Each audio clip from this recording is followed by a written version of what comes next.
గురూజీ 72 గంటల్లోనే ఫోన్ లోని అద్భుతమైన జ్యోతిష్య పరిష్కారం చూపిస్తారు. నమ్మండి, నమ్మకపోండి, ఇది నిజం. శ్మశాన కాళి రుద్ర చౌడీదేవి ఆరాధకులు నంబర్ 1 వశీకరణ స్పెషలిస్ట్ గురూజీ.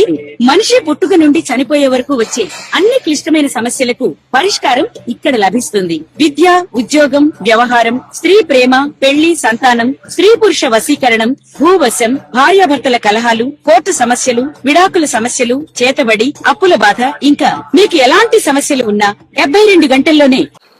భక్తి దేవరాయ వీక్షకులకి నమస్కారం. ఈరోజు శని గోచార ఫలితాలు, ముఖ్యంగా ఏ రాశుల మీద ప్రభావం ఉన్నది, అలాగే దేశ గోచారంలో కూడా శని యొక్క ప్రభావం ఎలా ఉంది అనేటువంటి వాటిని మనం చర్చించే ప్రయత్నం చేద్దాం. సాధారణంగా శని గ్రహము మందగ్రహం అని మనం అంటూ ఉంటాం, మీకు కూడా తెలుసది. అయితే ఇక్కడ మాంద్యము అంటే మందగించడము అని అర్థం. అంటే ఇంకొక విధంగా మనం కాలపురుషాంగాల్లో చూసుకున్నట్టయితే, ఇప్పుడు ప్రస్తుత గోచారంలో మీనరాశిలో శని సంచారం, ఆయన యొక్క 3 దృష్టులు వరుసగా తృతీయం, సప్తమం, దశమం, ఇవి వృషభ రాశి మీద, కన్యరాశి మీద, ధనుర్రాశి మీద పడుతున్నాయి.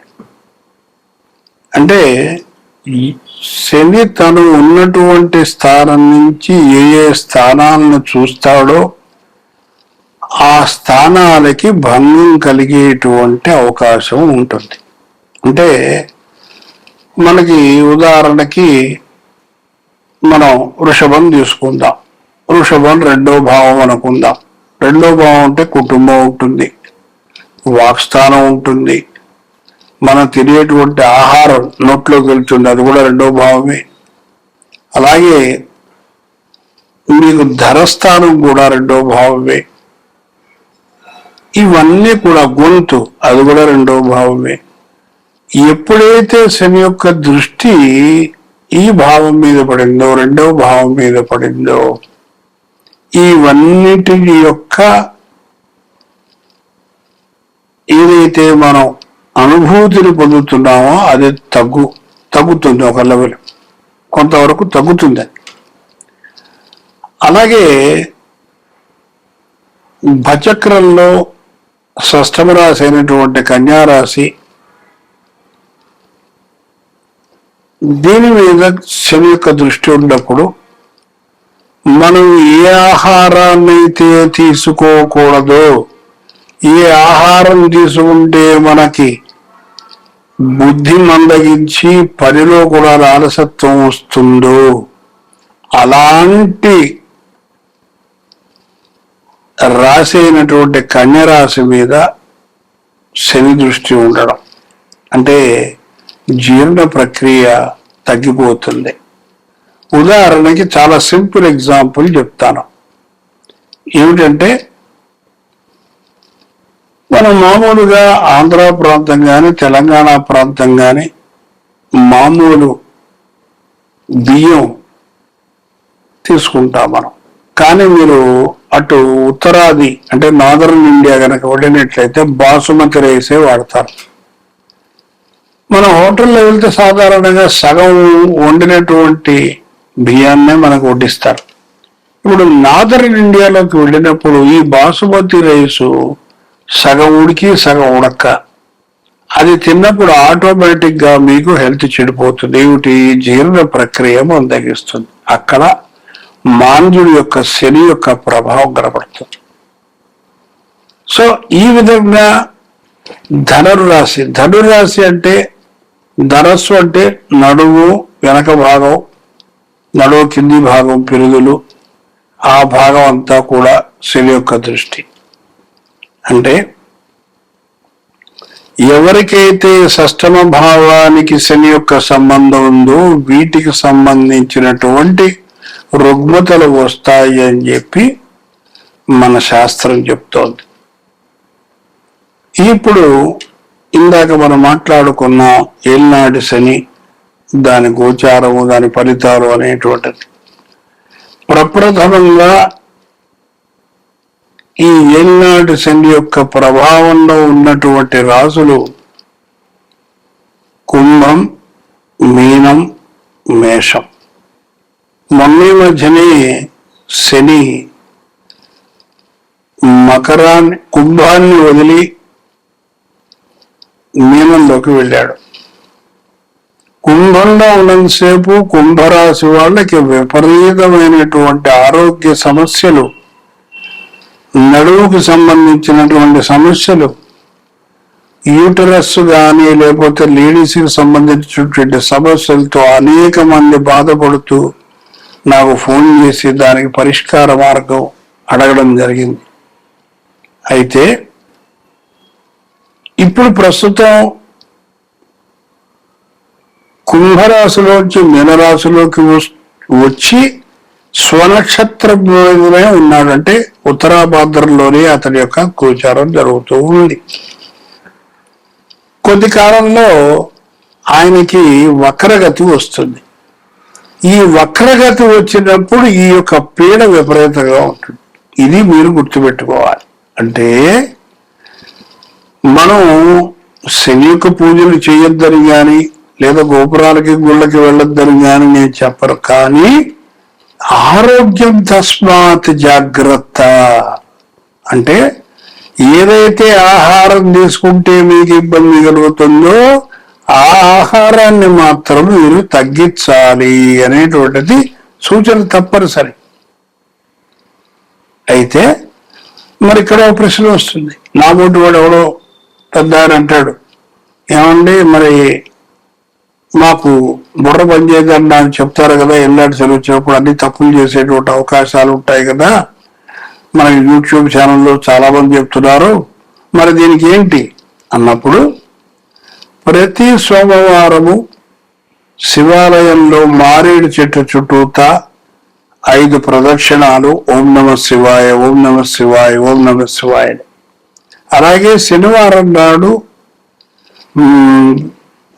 రావి చెట్టు చుట్టూతా ఆంజనేయ స్వామి గుడిలో జై వీరాంజనేయ వీరాంజనేయ అనుకుంటూ ప్రదక్షిణాలు 5 చేసినట్టయితే ఫస్ట్ ఒక మండలం రోజుల తర్వాత, అంటే మనస్సు మీకు కొంచెం కంట్రోల్లోకి, మండలం అంటే 40 రోజులు.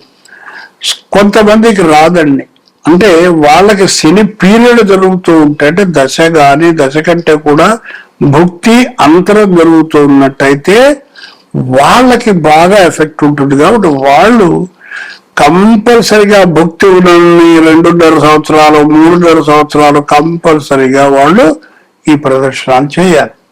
చేస్తే తప్పనిసరిగా మీకు రిలీఫ్ అనేటువంటిది కనబడుతుంది. ఇది స్వానుభవం.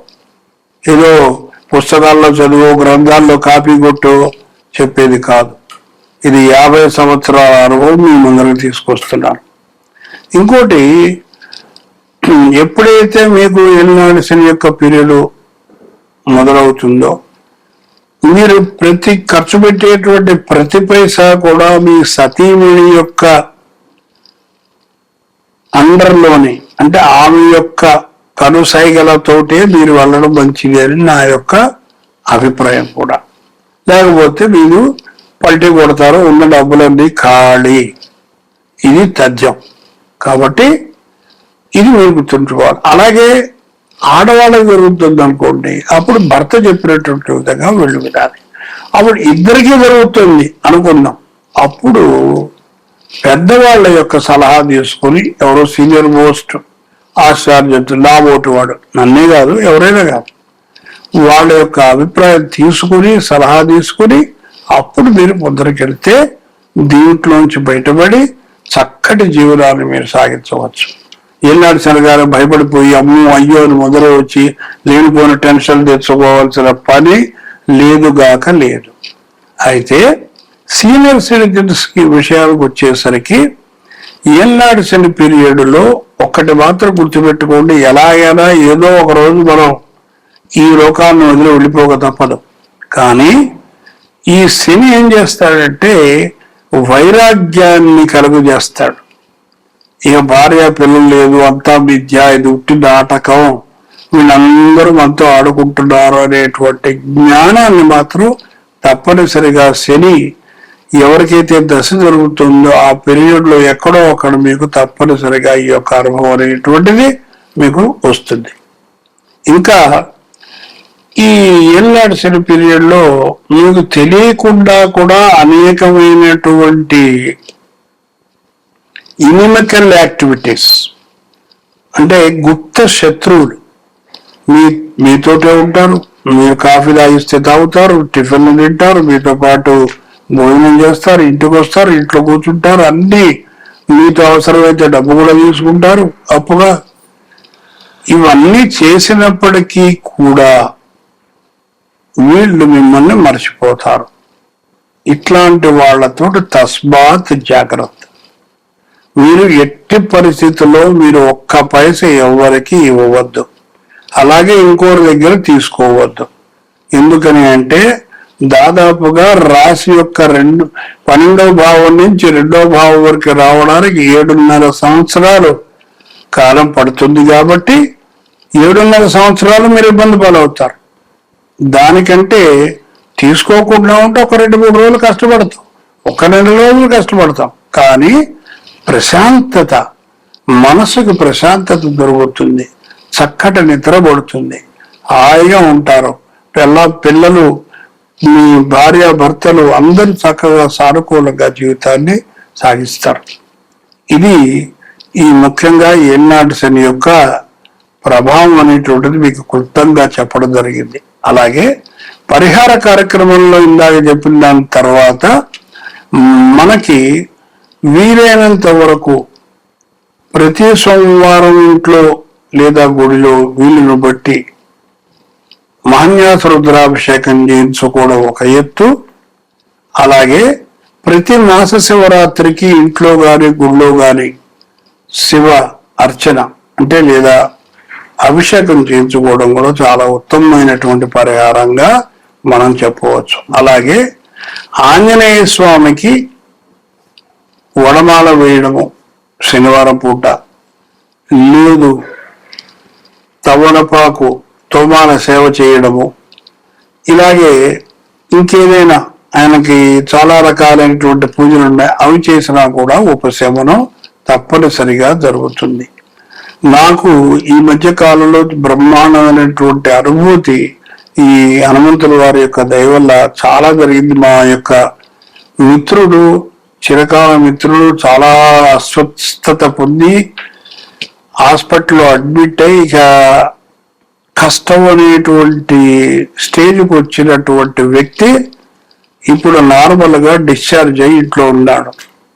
ఇది నేను సగర్వంగా ఆంజనేయ స్వామి రాముల వారి యొక్క అనుగ్రహము మాత్రమే అని చెప్పగలుగుతాను. రెండోది, ఇక 12 రాశులకి ఈ శుభాశుభ ఫలితాల గురించి మనం చెప్పుకుందాం. మిథున రాశి. మిథున రాశి వాళ్ళకి 10వ స్థానంలో శని సంచారం. ఇది ఏళ్ళనాడు శని కాదు. అయితే ఈ శని యొక్క దృష్టి కరెక్ట్ గా చతుర్థం అంటే అర్ధాష్టమం 4వ స్థానం మీద పడుతుంది.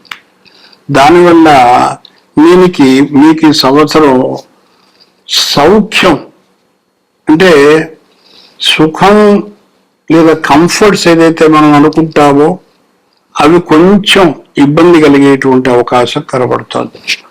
నేను అనుభవపూర్వకంగా మనందరికీ కూడా మనవి చేసేది ఏమిటంటే, మనం కష్టాలు నష్టాలు పొందడానికి, మనశ్శాంతి పోగొట్టుకోవడానికి కారణం ఏమిటంటే ఆశించడం.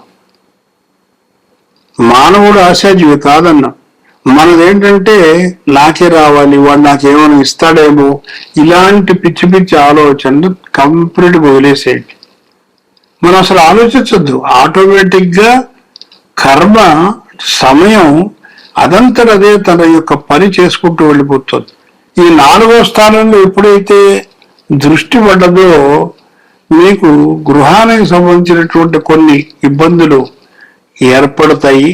అలాగే ఏ పని చేసినా మీరు శ్రీమతితోటి కలిసి జాగ్రత్తగా గనక మీరు చేసినట్టయితే ఒకరినొకరు సంప్రదించుకుని బ్రహ్మాండంగా సాగుతుంది మీ జీవితం. అలాగే మీ ఇళ్లల్లో కనుక ఎవరికైనా పెళ్లిళ్ళు చేసేటువంటి సమయం ఉన్నట్టయితే ఖచ్చితంగా ఈ సంవత్సరం శుభకార్యాలు జరుగుతాయి. మీరు తీర్థయాత్రలు కూడా చేస్తారు. ఏ వ్యాపారం పెట్టినా లేదా ఏ పని చేసినా ధనాదాయం మాత్రం బ్రహ్మాండంగా ఉంటుంది. కానీ సతీమణి పక్కన ఉండాలి, అది గుర్తుపెట్టుకోండి. అంటే గృహలక్ష్మి. మీరు మంగళవారం శనివారం నియమాలు తప్పనిసరిగా పాటించాలి. మీకు ఎదురు చెప్పుకున్నవే. ఇది మనం విశేషించి మిథునానికి చెప్పుకునేటువంటి విషయం.